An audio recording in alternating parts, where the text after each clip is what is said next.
Good day, everyone. Let's start off with an introduction to our topic. We are now on quarter 1, week number 6, and our lesson is equation of a line. Okay? But before we proceed, let us first have a recap. So again, this is our Cartesian plane. So, ayan, linawin lang nating mabuti kasi naka-receive ako ng mga katanungan na, ma'am, paano po ba mag-drawing ng Cartesian plane? Okay? So, kalimitan, ang ginagamit natin is graphing paper. Graphing paper kasi meron na siya agad boxes. So, all we have to do is to draw a horizontal line for our x-axis and a vertical line for our y-axis. So, ayun. And then, pwede na natin siyang lagyan o labelan ng mga numbers. Kasi nga, meron na siyang boxes, meron na tayong guide. Pero, ma'am, paano po pag walang available na graphing paper? Okay, pwede naman pong typewriting, pwedeng intermediate pad, pwede rin pong pila sa notebook. Kaya nga lang, kailangan natin mano-manong mag-drawing. So, we need to draw a vertical line and a horizontal line. So, kailangan perpendicular siya. So, meaning, perpendicular, nakabuo tayo dito ng right angle. Yan. So, dahil wala tayong boxes, no, tayo na mismo magdodraw.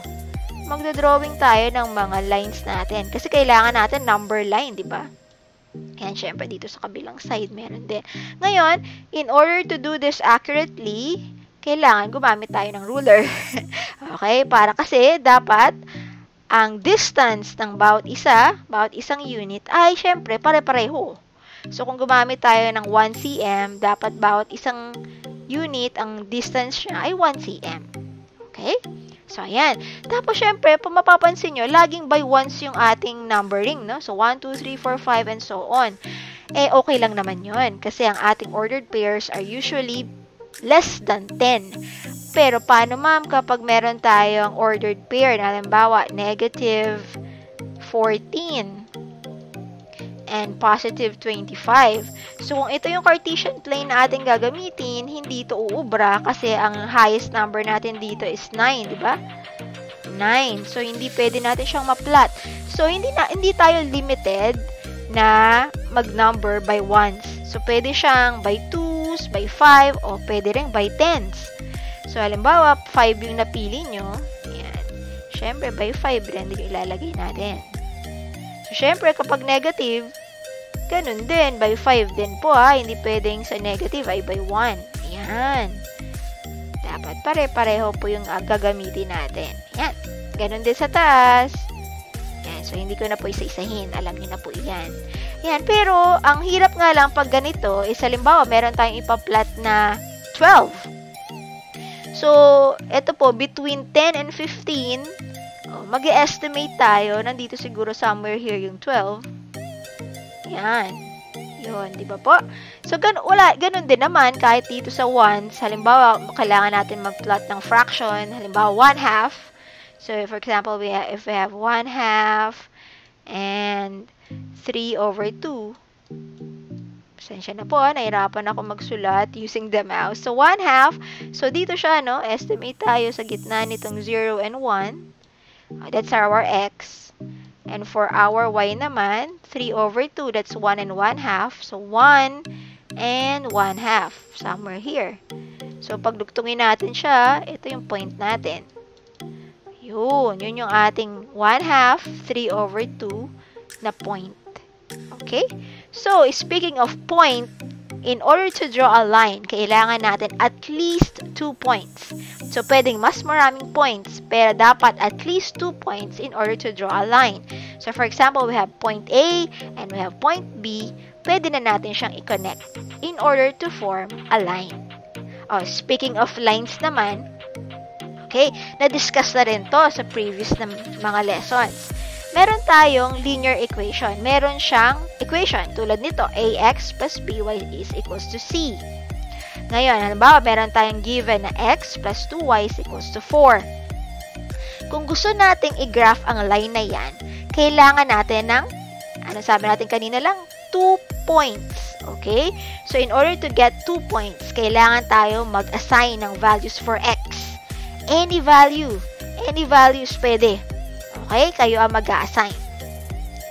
So, para mas madali, diba? Kasi pag meron na tayong values ng x, ang gagawin lang natin, isa-substitute natin siya in order to solve for y. So, bakit hindi na natin agad isolve si y para madali? Meron na tayong formula. So, paano ba gawin yun? How can we solve for y? Mula dito sa ating original equation, ang gagawin nyo lang is isolate natin si 2y. So, iwan natin si 2y dito sa left. Si x, ilipat natin sa other side ng ating equal sign. So, dahil tumawid siya ay magiging negative. Okay, opposite ng sign niya. Okay? Dahil nga, we are solving for y, kailangan din natin alisin yung 2. So, let us divide both sides by 2. Ayan, para 2 divided by 2, magiging 1. Y na lang. Ayan, kasi we are solving for y. So, 4 divided by 2, we have 2. At ito na po, minus. Ayan, hindi na muna natin masosolve yung x divided by 2. Ayan, dito natin nakuha yung formula. So, bakit natin kinuha yung formula? Ayan, para kapag nag-assign na tayo ng values for x, ayan, madali na nating i-substitute. So, ang napili ko para sa example na to, ang values ng x ay 2 and negative 2. Okay? So, imagine niyo kung ang x ay positive 2, palitan nyo tong x ng 2. So, that will be 2 divided by 2. That's 1, di ba? So, 2 minus 1, we will have 2, 1. O, meron na tayo agad isang ordered pair. Pwede na natin agad i-plot yung point. Ayun, no? 2, 1. Yan, meron na tayong isang point. Kailangan pa natin ng isa pang point in order to form a line. So, ayun. I-substitute naman natin yung negative 2. Okay, isipin nyo na, halimbawa, itong x ay negative 2. Negative 2 divided by 2, syempre yan ay negative 1. So, 2 minus negative 1, we will have positive 3. Okay, meron na naman tayong isang point na mapaplot. We have negative 2, 3. Yan. So, dahil we have two lines, 2 points, we can now connect and form a line. Okay. So, paano naman kapag ang given ay gantong form? Again, this is also a linear equation. Iba lang yung kanyang form. We call this the slope-intercept form. Y is equals to mx plus b. Ang kakaiba dito sa format na to, madali nating ma-identify yung slope at saka yung y-intercept. Yan. O, kumuha tayo ng given. Ang given natin is y is equals to negative 1 half x plus 2. So, mula dito sa given na to, ang m natin is negative 1 half at ang ating b ay positive 2. Okay? Sabi natin yung m, yun yung pinaka-slope. Yung b, yun yung y-intercept.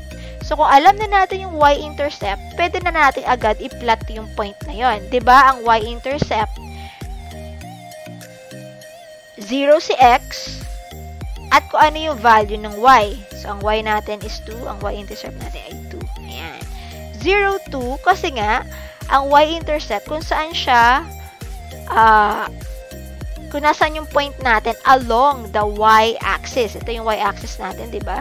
Yung nakatayo o yung vertical. So, lagay natin siya, 0, 2. Ayun, yung point na 0, 2. Ngayon, kailangan pa natin ng isang point, di ba? In order to form a line, kailangan pa natin ng isa. Gamitin naman natin yung slope. Okay? Ang slope, di ba? Always remember, rise over run. So, yung 1, okay? Akyat tayo ng isa para sa rise, positive 1, pataas. Tapos, ang run natin, kung ang run ay negative, di aatras tayo to the left. 2 spaces to the left. So, mula dun sa ating original point, ay, ang ginamit ko pala, baliktad na. Ang ginamit ko ay negative 1 yung rise. So, ibig sabihin, kung negative 1 ang rise, pababa tayo, 1 space downward. And then, positive 2 naman yung run. So, we will move 2 spaces to the right. Ayun. So, nakuha natin tong second point natin, which is 2, 1. We can now connect the points and form a line. Yun. Okay. Ang isa pang paraan para makapag-plot tayo is kapag given yung x and y intercepts. Again, kapag x-intercept, yun yung saan tumama yung ating point along the x-axis. Yung y-intercept natin, saan tumama yung point along the y-axis. So, kapag x-intercept, 0 yung y. Kapag y-intercept naman, 0 naman ang x. So, dun sa ating given kanina na x plus 2y is equal to 4, para makuha natin yung x-intercept, gawin mo lang na 0 si y. Ayan. Para makuha naman natin yung y-intercept, gawin naman natin 0 yung x. So, ayan. Kung 0 yung ating y, okay, kung 0 si y, okay, di makakancel na to, x is equals to positive 4. O, lagay na natin agad siya. Ayun, 4, 0. Yung ating isang point o yung ating x-intercept. Kapag 0 naman yung ating x, okay, isipin nyo na 0 yung x. So, we will have 2y is equals to 4. Divide both sides by 2. Then, we will have 2. Ang ating y-intercept ay 0, 2. Ayun, 0, 2. Ayun yung ating point. We have 2 points. We can now connect and form a line. Ayan. Yun yung ginagawa natin nung previous weeks. Ngayon naman, ganito ang ating gagawin. Ang kailangan nating hanapin yung equation of the line. Given the following. Paano kapag ang given daw yung slope at saka yung y-intercept? Paano naman kung ang given ay 2 points or slope and a point or our x-intercept and y-intercept? So, iisa-isahin natin yan. Yan yung magiging lesson natin for this week. So, for now, bibigay ko lang muna yung first two. Kapag given ang slope and y-intercept, ayan, given ang slope, which is m, given yung y-intercept, which is b, matatandaan natin yung ating slope-intercept form. Y is equals to mx plus b. Dahil given na si m at given na si b, we simply substitute. So, lagay mo lang, palitan lang natin si m ng negative 1/3, palitan naman natin si b ng positive 4. Ayan na, meron na tayong equation of the line na slope-intercept form. Pero paano naman, gusto ko equation of the line din, pero yung ating standard form. So, ayan, yung ax plus by is equals to c. So, ito rin mismo, i-convert lang natin siya sa gantong format. So, para gawin yon, yung x and y nasa left side ng ating equal sign. Ayan. So, diba? Itong negative 1/3 x, nilipat natin dito sa left side. So, naging positive na siya. Si y naman, hindi naman nag-change yung kanyang position, kaya same sign plus y. At yung atin ding constant, hindi naman siya lumipat ng side. So, siya ay positive pa rin. Positive 4. So, yun na po. Ito na yung ating equation of the line in standard form. Yan. So, paano naman kukunin ang equation of the line kapag ang given ay 2 points? Ito madali lang kasi meron lang kayong kailangan tandaan na formula. Okay, so ito yung 2 points. This is point 1, this is point 2 or point A, point B. Yan. 2 points daw yung given. Ito po yung ating formula. So, once we are given a formula, okay, anong ginagawa natin? We simply substitute. Para mag-substitute tayo, para madali, kailangan labelan muna natin yung given natin. Okay? So, dahil ito yung point A, ito yung x sub 1, ito yung y sub 1. Dahil ito yung ating point B, ito yung ating x sub 2, ito yung ating y sub 2. Ayan na. Ilagay lang natin siya dun sa ating formula. So, yung y sub 1, lagay natin doon, minus 5. Yun, yung y sub 2 is negative 3 minus 5. Sa baba naman, x sub 2 is negative 2 minus x sub 1, which is 2, kaya minus 2. And then, syempre, substitute din natin yung value ng x sub 1, which is 2, kaya naging x minus 2. Ayan, ganun lang siya. Sinubstitute lang natin siya dun sa formula. Now, we can solve. Okay, itong itaas, diba? Negative 3 minus 5, we have negative 8. Negative 2 minus 2, we have negative 4. O, continue natin sa kabila. Ayan, ayan siya. Sinulat ko lang ulit. So, negative 8 divided by negative 4, negative divided by negative, magiging positive na siya. 8 divided by 4 is 2. Ayan, kaya naging 2 na siya. Ngayon, pwede natin ngayong i-distribute ang 2. Distribute natin siya. Okay? So, we will have 2x minus 4. Ayan. Ngayon, di ba dalawa yung ating format? Dalawa yung ating form. Kung gusto natin siya dun sa y is equals to mx plus b na format o yung ating slope-intercept form, ayan, ganda natin siya isusulat. Y lang may iwan sa left side and then magkasama yung x at saka yung ating constant. So, 2x, yung negative 5, si negative 5, lipat natin sa kabilang side. Ayan, kaya magiging positive na siya. Positive 5. Ayan. Then, combine. Negative 4 plus 5 is positive 1. So, this is our equation of the line in slope-intercept form. So, paano naman kapag gagawin natin siyang yung standard form? Ganun din po. So, kailangan yung x and y naman nasa left side, diba? So, kung mapapansin nyo, si 2x nilipat ko naman. Si 2x naman ang nilipat ko sa kabilang side. Kaya naging negative 2x. Si y, same side pa rin, kaya plus y. And then, ito po, sinulat ko lang ulit yung negative 4 plus 5. Pwede ko na pala siyang ginawang positive 1 na agad. Okay? Yan, positive 1 siya pag sinolve. So, ayan. Ito, okay na po to.